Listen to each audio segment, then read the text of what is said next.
First audiobook. First time in Dracula, Bram Stoker. Should be Bram Stoker. This guy is a freak. Chapter 1, Jonathan Harker's Journal. Kept in shorthand. 3rd of May. Bistritz left Munich at 8:35 p.m. on 1st May. Arriving at Vienna early next morning, should have arrived at 6:46, but train was an hour late. Budapest seems a wonderful place from the glimpse which I got of it from the train and the little I could walk through the streets. I feared to go very far from the station, as we had arrived late and would start as near the correct time as possible. The impression I had was that we were leaving the west and entering the east. The most western and splendid bridges over the Danube, which is here of noble width and depth, took us among the traditions of Turkish rule. You heard me mess up. I'm gonna mess up. I'm not gonna change it. This is my hobby. I'm gonna read how I'm like gonna read. So people who are reading this, listening to this, you just have to deal with it. I'm sorry. We left in pretty good time and came after nightfall to Klausenburg. Here I stopped for the night at the Hotel Royal. I had for dinner, or rather supper, a chicken dome up some way with red pepper, which was very good, but thirsty. Mem, get a receipt for Mina. I can't remember what mem means. It means something. Search it up. I asked the waiter, and he said it was called paprika Hendel, and that, as it was a national dish, I should be able to get it anywhere along the Carpathians. I found my smattering of German very useful here. Indeed, I don't know how I should be able to get on without it. Having had some time at my disposal when, in London, I had visited the British Museum and made search among the books and maps in the library regarding Transylvania, it had struck me that some foreknowledge of the country could hardly fail to have some importance in dealing with a nobleman of that country. I find that the district he named is in the extreme east of the country, just at the borders of the three states, Transylvania, Moldavia, and Bukovina, in the midst of the Carpathian Mountains, one of the wildest and least known portions of Europe. I was not able to light on any map or work giving the exact locality of the castle Dracula, as there are no maps of this country as yet to compare with our own Ordnance Survey maps. But I found that Bistritz, the post town named by Dracula, Count Dracula, is a fairly well-known place. I shall enter here some of my notes as they may refresh my memory when I talk over my travels with Mina. In the population of Transylvania, there are four distinct nationalities: Saxons in the south and mixed with them the Wallachs, who are the descendants of the Dacians, Magyars in the east and Szekels in the east and north. I am going among the letters who claim to be descendants from Attila and the Huns. This may be so, for when the Magyars conquered the country in the 11th century, they found the Huns settled in it. I read that every known superstition in the world is gathered into the horseshoe of the Carpathians, as if it were the center of some sort of imaginative whirlpool. If so, my stay may be very interesting. Mem, I must ask the Count all about them. I did not sleep well, though the bed was uncomfortable enough, for I had all sorts of queer dreams. There was a dog howling all night under my window, which may have had something to do with it, or it may have been the paprika, for I had to drink up all the water in my carafe, and was still thirsty. Towards morning I slept and was wakened by the continuous knocking at my door, so I guess I must have been sleeping soundly then. I had for breakfast more paprika and sort of porridge of maize flour, which they said was mamaliga. I don't know how to pronounce that. And eggplant stuffed with forcemeat, a very excellent dish which they call impletata. Mem, get a recipe for this also. I had to hurry breakfast, for the train started a little before 8, or rather, it ought to have done so, for after rushing to the station at 7:30, I had to sit in the carriage for more than an hour before we began to move. It seems to me that the further east you go, the more unpunctual are the trains. What ought they to be in China? What the hell? Okay. Okay, I'm back. Had to do some stuff. You are all waiting for me. I'm not waiting for you. Remember that. All day long we seemed to dawdle through a country which was full of beauty of every kind. Sometimes we saw little towns or castles on the top of steep hills, such as we see in old missals. Sometimes we ran by rivers and streams, which seemed from the wide stony margins on each side of them to be subject to great floods. It takes a lot of water and running strong to sweep the outside edge of a river clear. At every station there were groups of people, sometimes crowds, and in all sorts of attire. Some of them were just like the peasants at home, or those I saw coming through France and Germany, with short jackets and round hats and home-made trousers, but others were very picturesque. The women looked pretty except when you got near them. What does that mean? But they were very clumsy about the waist. They had all full white sleeves of some kind or other, and most of them had big belts with a lot of strips of something fluttering from them like the dresses in a ballet. But of course, there were petticoats under them. The strangest figures we saw were the Slovaks, who were more barbarian than the rest, with their big cowboy hats and great baggy, dirty white trousers, white linen shirts, and enormous heavy leather belts, nearly a foot wide, all studded over with brass nails. They wore high boots, with their trousers tucked into them, and had long black hair and heavy black mustaches. They are very picturesque, but do not look prepossessing. Prepossessing? Prepossessing? I don't know. On the stage, they would be set down at once at some old Oriental band of brigands. They are, however, I am told, very harmless and rather wanting in natural self-assertion. It was on the dark side of twilight when we got to Bistritz, which is a very interesting little place, being particularly on the frontier from the Borgo Pass led from it into Bukovina. It has had a very stormy existence, and it certainly shows marks of it. 50 years ago, a series of great fires took place, which made terrible havoc on 5 separate occasions. At the very beginning of the 17th century, it underwent a siege of 3 weeks and lost 13,000 people, the casualties of war proper being assisted by famine and disease. Count Dracula had directed me to go to the Golden Krone Hotel, which I found, to my great delight, to be thoroughly old-fashioned, for of course I wanted to see all I could of the ways of the country. I was evidently expected, for when I got near the door, I faced a cheery-looking elderly woman in the usual peasant dress, white undergarments with a long double apron, front and back, of colored stuff fitting almost too tight for modesty.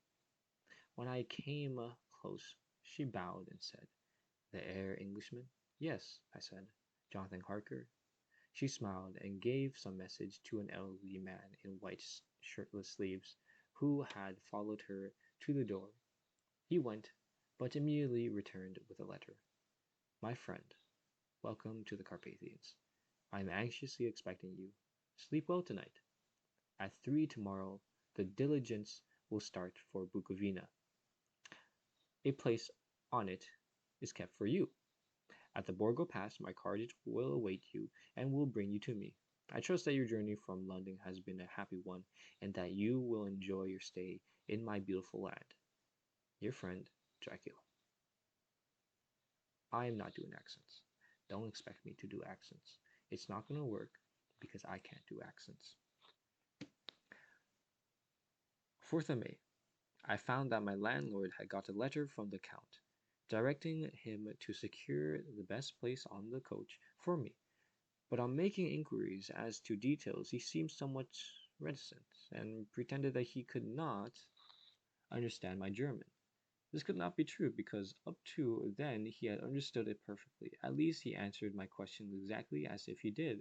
He and his wife, the old lady, had received me. Looked at each other in a frightened sort of way. He mumbled on that the money had been sent in a letter, and that was all he knew. When I asked him if he knew Count Dracula, and could tell me anything of his castle, both he and his wife crossed themselves and saying that they knew nothing at all, simply refused to speak further. It was so near the time of starting that I had no time to ask anyone else, for it was all very mysterious, and not by any means comforting. Just before I was leaving, the old lady came up to my room and said in a hysterical way, "Must you go, oh young hare? Must you go, hare?" Gosh. She was in such an excited state that she seemed to have lost her grip of what German she knew, and mixed it up with some other language, which I did not know at all. I was just able to follow her by asking many questions. When I told her that I must go at once and that I was engaged on important business, she asked again, "Do you know what day it is?" I answered that it was the 4th of May. She shook her head, and she said again, "Oh yes, I know that, I know that. But do you know what day it is?" On my saying that I did not understand, she went on, "It is the eve of St. George's Day. Do you not know that tonight, when the clock strikes midnight, all the evil things in the world will have sway? Do you know where you are going and what you are going to do?" She was in such evident distress that I tried to comfort her, but without effect. Finally, she went down on her knees and implored me not to go, at least to wait a day or two before starting. It was all very ridiculous, but I did not feel comfortable. However, there was business to be done, and I could allow nothing to interfere with it. I tried to raise her up and said, as gravely as I could, that I thanked her. My duty was imperative, and that I must go. She then rose and dried her eyes, and taking a crucifix from her neck, offered it to me. I did not know what to do, for as an English churchman I have been taught to regard such things as in some measures idolatrous. And yet it seems so ungracious to refuse an old lady meaning so well, and in such a state of mind. She saw, I suppose, the doubt in my face, for she put the rosary around my neck and said, "For your mother's sake," and went out of the room. I am writing up this part of the diary whilst I am awaiting for the coach, which is, of course, late, and the crucifix is still around my neck. Whether it is the old lady's fear or the many ghostly traditions of this place, or the crucifix itself, I do not know, but I am not feeling nearly as easy in my mind as usual. If this book should ever reach Mina before I do, let it bring my goodbye. Here comes the coach. 5th of May. The castle. The gray of the morning has passed, and the sun is highly over the distant horizon, which seems jagged. Whether with trees or hills, I know not, for it is so far off that big things and little are mixed. I am not sleepy, and as I am not to be called till I await, naturally I write till sleep comes. There are many old things to put down, and lest who reads them many fancy that I dined too well before I left Bistritz. Let me put down my dinner exactly. I dined on what they called robber steak, bits of bacon, onions, and beef seasoned with red pepper, and strung on sticks and roasted over the fire in simple style of the London cat's meat. The wine was golden me- Medius sorry for the pause, which produces as a queer sting on the tongue, which is, however, not disagreeable. I had only a couple of glasses of this and nothing else. When I got on the coach, the driver had taken this seat and I saw him talking to the landlady. They were evidently talking of me, for every now and then they looked at me, and some of the people who were sitting on the bench outside the door came and listened, and then looked at me, most of them pityingly. I could hear a lot of words, often repeated queer words, for there were many nationalities in the crowd. So I quietly got my polyglot dictionary from my bag and looked them out. I must say they were not cheering to me, for amongst them were Ordog, Satan, Pokol, Hell, Stregosia, Stregoica, Witch, Vrolok, and Vloxlok.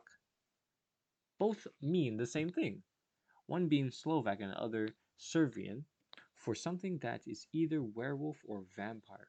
Ma'am, I must ask the Count about these superstitions. Look at that foreshadowing. Crazy foreshadowing. When we started, the crowd around the inn door, which had by this time swelled to a considerable size, all made the sign of the cross and pointed two fingers towards me. With some difficulty, I got a fellow passenger to tell me what they meant. He would not answer at first, but on learning that I was English, he explained that it was a charm or guard against the evil eye. This was not very pleasant for me, just starting for an unknown place to meet an unknown man. But everyone seemed so kind-hearted and so sorrowful and so sympathetic that I could not but be touched. I shall never forget the last glimpse which I had on the inn yard, and its crowd of picturesque figures, all crossing themselves as they stood round the wide arch, which its background of rich foliage of oleander and orange trees in green tubs clustered in the center of the yard. Then our driver, whose wide linen drawers covered the whole front of the box set, Gotza, they called them, cracked his big whip over his four small horses, which ran absent, and we set off on our journey. I soon lost sight and recollection of ghostly fears and the beauty of the scene as we drove along, although had I known the language, or rather languages, which my fellow passengers were speaking, I might not have been able to throw them off so easily. Before us lay a green sloping land full of forest and woods, with there and there steep hills, crowned and clumps of trees, or with farmhouses, the blank gable end of the road.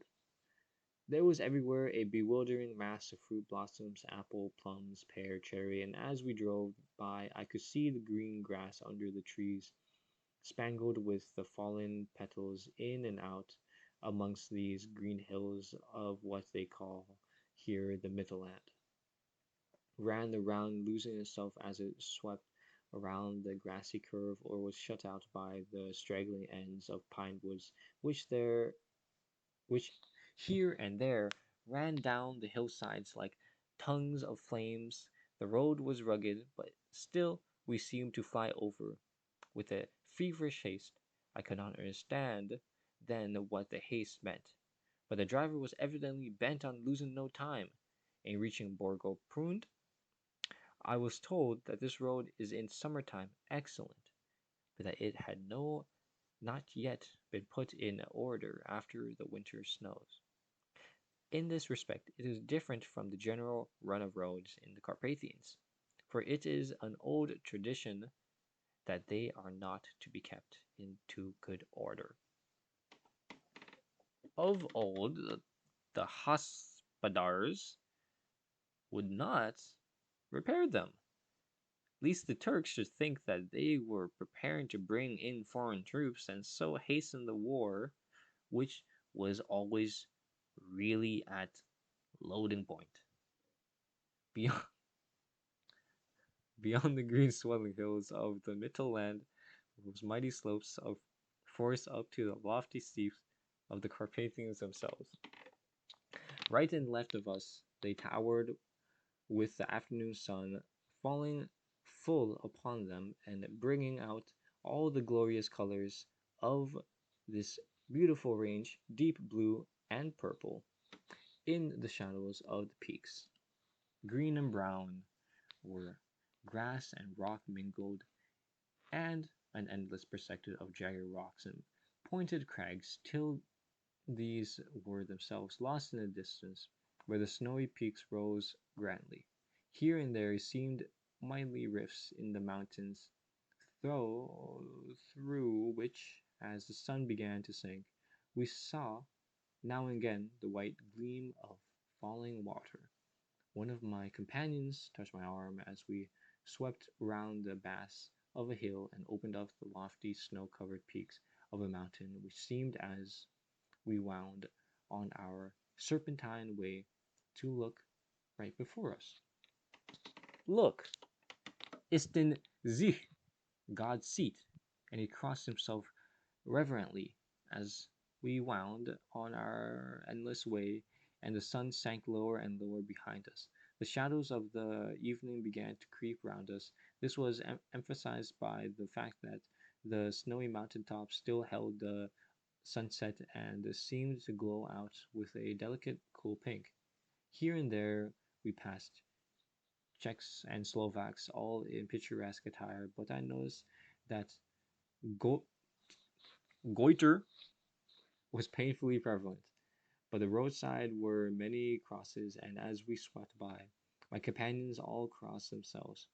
Here and there was a peasant man or woman kneeling before a shrine who did not even turn round as we approached, but seemed in the self-surrender of devotion to have neither eyes nor ears for the outer world. There were many things new to me. For instance, hayricks in the trees, and here and there very beautiful masses of weeping birch, their white stems shining like silver through the delicate green of the leaves. Shining like silver through the delicate green. I already read that. I'm stupid. Now and again we passed a later wagon and the ordinary peasant's cart with its long snake-like vertebra, calculated to suit the inequalities of the road. On this were sure to be seated quite a group of homecoming peasants, the Czechs with their white and the Slovaks with their colored sheepskins, the latter carrying Lens fashions, their long sleeves with axe at end. As the evening fell, it began to get very cold, and the growing twilight seemed to merge into one dark mistiness. The gloom of the trees, oak, birch, and pine, threw in the valleys which ran deep between the spurs of the hills as we ascended through the pass. The dark firs stood out here and there against the background of late-lying snow, sometimes as the road was cut through the pine woods that seemed in the darkness to be closing down upon us.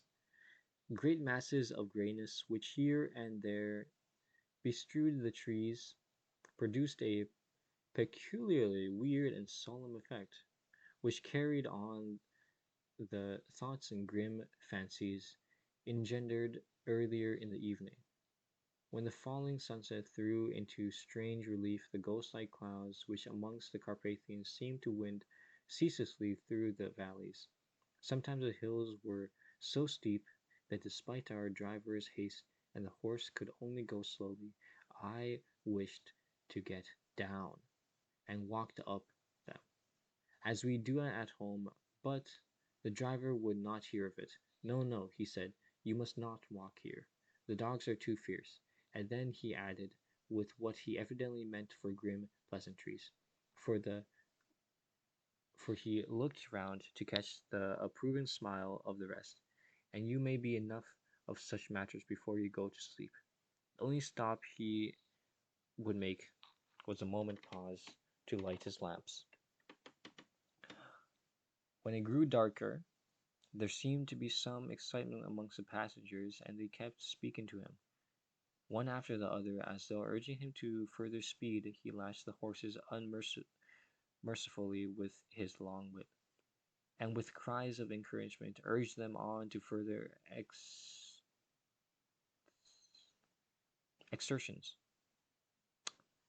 Then through the darkness I could see a sort of patch of grey light ahead of us, as though there were a cleft in the hills. The excitement of the passengers grew greater. The crazy coach rocked on its great leather springs and swayed like a boat tossed on a stormy sea. I had to hold on. The road grew more level, and we appeared to fly along. Then the mountains seemed to come nearer to us on each side, and to frown down upon us. We were entering on the Borgo Pass. One by one, several of the passengers offered me gifts, which they pressed upon me with a earnestness which would take no denial. There were certainly of an odd and varied kind, but each was given in simple good faith, with a kindly word and a blessing, and that same strange picture of fear meaning, moving which I had seen outside the hostage of Bistritz, the sign of the cross and the guard against the evil eye. Then, as we flew along, the driver leaned forward, and on each side the passenger, craning over the edge of the coach, peered eagerly into the darkness.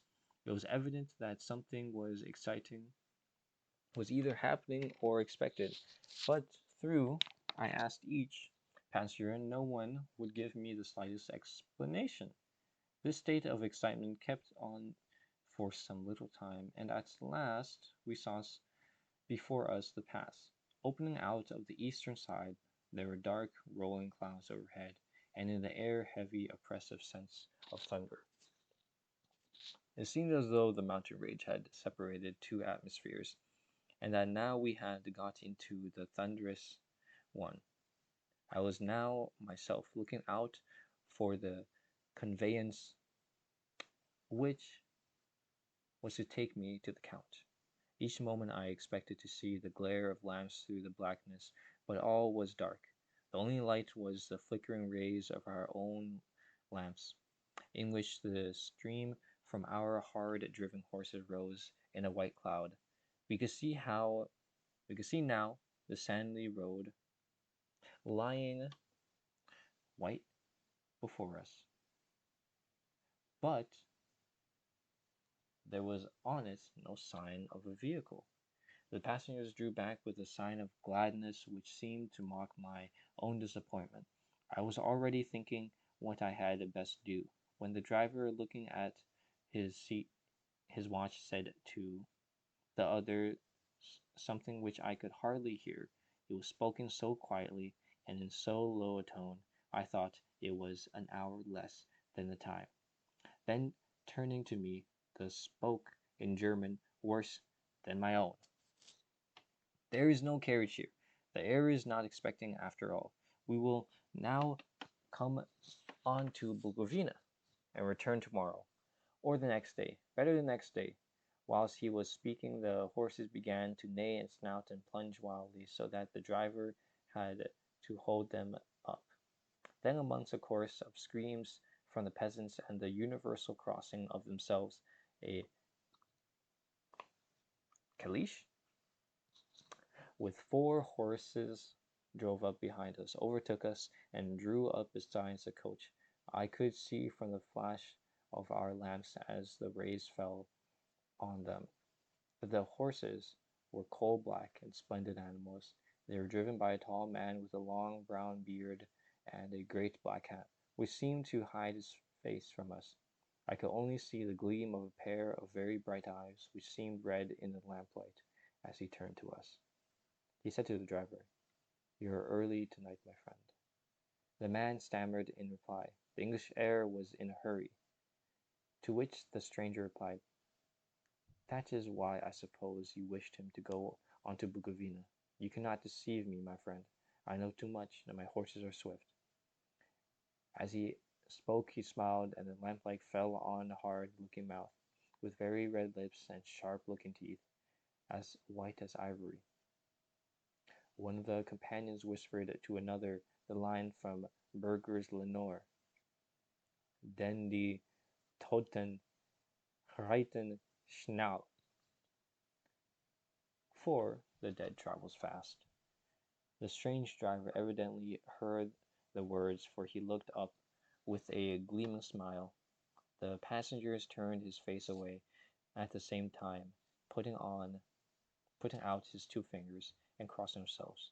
"Give me the air's luggage," said the driver, and with exceedingly Alice. Hold up, give me some time. Alicitry? Elicitry? My bags were handed out and put in the caleche. Then I descended from the side of the coach as the caleche was close along, the driver helping me with a hand which caught my arm in the grip of steel. His strength must have been prodigious. Without a word he shook his reins, and the horses turned, and we swept into the darkness of the pass. As I looked back, I saw the steam from the horses of the coach by the light of the lamps, and projected against it the figures of my late companions crossing themselves. Then the driver cracked his whip and called to his horses, and off they swept on their way to Bukovina. Okay, I'm back again.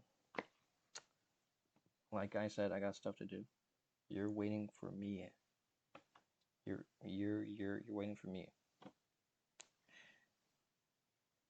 Okay, so where were we? Oh, okay. As I sank into the darkness, I felt a strange chill and a lonely feeling come over me. But a cloak was strung over my shoulders and a rug across my knees, and the driver said in excellent German, "The night is chill, mynheer, and my master the count bade me take all care of you. There's a flask of oh my gosh, Slivovitz, the plum brandy of the country, underneath the seat, if you should require." I did not take any. It was a comfort to know it was there all the same. I felt a little strangely, and not a little frightened. I think had there been any alternative, I should have taken it. Instead of prosecuting that unknown night journey, the carriage went at a hard pace straight along. Then we made a complete turn and went along another straight road. It seemed to me that we were simply going over and over the same ground again, and so I took note of some salient point, and found that this was so. I would have liked to have asked the driver what this all meant, but I really feared to do so, so I thought that, placed as I was, any protest would have had no effect in case there had been any intention to delay. By and by, however, as I was curious to know how time was passing, I struck a match and by its flame looked at my watch. It was within a few minutes of midnight. This gave me a sort of shock, for I suppose the general superstition about midnight was increased by my recent experiences. I waited with a sick feeling of suspense. Then a dog began to howl somewhere in the farmhouse far down the road, a long agonized wailing. As if from fear, the sound was taken up by another dog, and then another and another, till bore on the wind which now sighed softly through the pass. A wild howling began, which seemed to come from all over the country, as far as the imagination could grasp it through the gloom of the night. At the first howl, the horses began to strain and rear, but the driver spoke to them soothingly, and they quieted down, but shivered and sweated as though after it run away from sudden fright. Then far off the distance, from the mountains on each side of us, began a louder and sharper howling, that of wolves, which affected both the horses and myself in the same way, for I was minded to jump from the calash and run, whilst they reared again and plunged madly, so that the driver had to use all his great strength to keep them from bolting. In a few minutes, however, my own ears got accustomed to the sound, and the horses so far became quiet that the driver was able to descend and to stand before them. He petted and soothed them, and whispered something in their ears, as I have heard of horse tamers doing, and with extraordinary effect, for under his caresses they became quite manageable again, though they still trembled. The driver again took his seat, and shaking his reins, started off at a great pace. This time, after going, I'm so sorry, to the far side of the pass, he suddenly turned down a narrow roadway which ran sharply to the right. Soon we were hemmed in with trees, which in places arched right over the roadway. Still we passed as though a tunnel, and again great frowning rocks guarded us boldly. On either side, though we were in shelter, we could hear the rising wind, for it moaned and whistled through the rocks, and the branches of the trees crashed together as we swept along. It grew colder and colder still, and fine, powdery snow began to fall, so that soon we and all around us were covered with a white blanket. The keen wind still carried the howling of the dogs, though this great fainter, as we went on our way. The baying of the wolves surrounded, nearer and nearer, as though they were closing around us from every side. I grew dreadfully afraid, and the horses shared my fear. The driver, however, was not in the least disturbed. He kept turning his head to left and right, but I could not see anything through the darkness. Suddenly, away on our left, I saw a faint flickering blue flame. The driver saw it at the same moment. He at once checked the horses and jumping to the ground, disappeared into the darkness. I did not know what to do. The less that the howling of the wolves grew closer, but while I wondered, the driver suddenly appeared again, and without a word took his seat, and we reassured our journey. I think I must have fallen asleep and kept dreaming of the incidents, for it seemed to be repeated endlessly, and now looking back, it is like a sort of awful nightmare. Once the flame appeared so near the road that even the darkness around us, I could watch the driver's motions. He went rapidly to where the blue flame arose. It must have been very faint, for it did not seem to illuminate the place around it at all, and gathering a few stones, formed it into some device. Once there appeared a strange optical effect. When he stood between me and the flame, he did not obstruct it, for he could see its ghostly flicker, all the same. This startled me, but as the effect was only momentarily, it took I took it that my eyes deceived me straining through the darkness.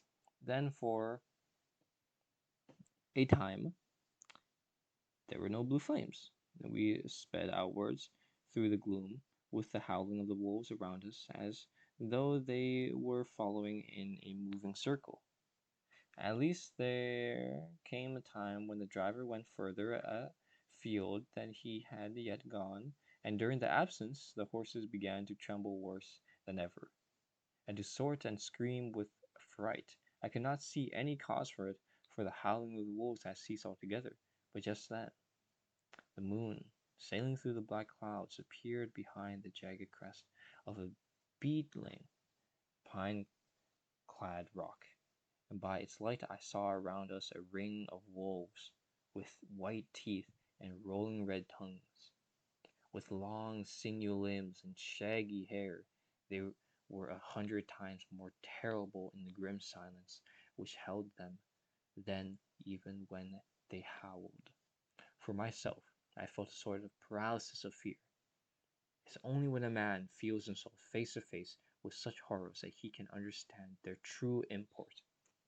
All at once the wolves began to howl, as though the moonlight had had some peculiar effect on them. The horses jumped about and reared and looked helplessly round with eyes that rolled in a way painful to see, but the living ring of terror encompassed them on every side, and they had perforce to remain within. I called to the coachman to come, for it seemed to me that our only chance was to try to break out through the ring and to aid his approach. I shouted and beat the side of the calash, hoping by the noise to scare the wolves from the side so as to give me a chance of reaching the trap. How he came there I know not, but I heard his voice raised in a tone of imperious command, and looking towards the sound saw him stand in the roadway as he swept his long arms as though brushing aside some impalpable obstacles. The wolves fell back and back further still. Just then a heavy cloud passed across the face of the moon, so that we were again in darkness.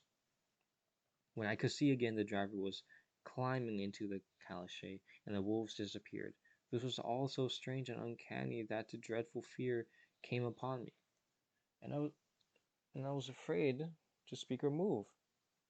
The time seemed interminable as we swept on our way, now in almost complete darkness. For the rolling clouds obscured the moon, we kept on ascending, with occasional periods of quick descent, but in the main always ascending.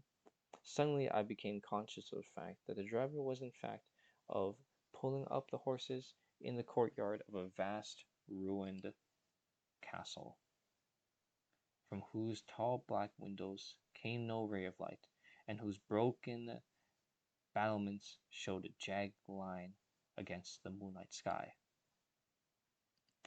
That was chapter 1.